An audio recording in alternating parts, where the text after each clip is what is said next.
Today's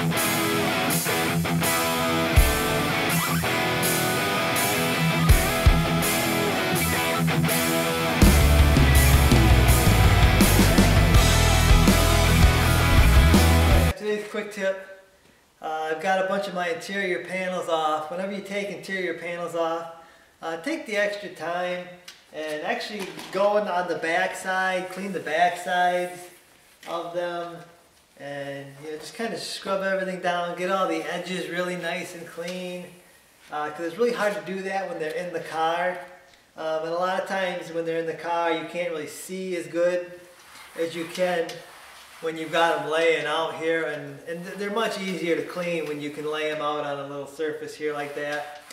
So I like to scrub my panels really good when I take them out, because a lot of times some of these panels don't come out, just a few times maybe in the lifetime of the car. But anyway, I like to clean them all up inside and out before I reinstall these.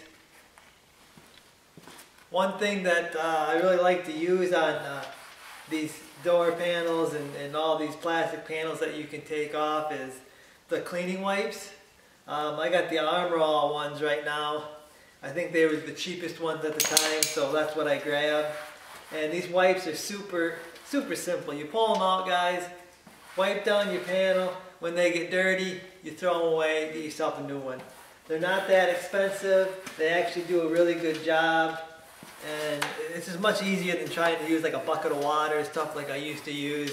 Then I have to change the water out once it gets dirty, and you're spreading a lot of dirt around because your towel gets dirty. But with these, you're getting like a new one every time you pull it out. So that's it. Okay, so another thing I like to do before I put the panels back on is like vacuum underneath where the panels used to go, especially on the carpet side.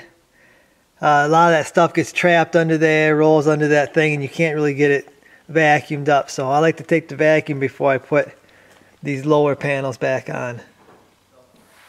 That's today's quick tip, guys. Clean your interior panels when you pull them out. You're going to be much happier with your vehicle if you do.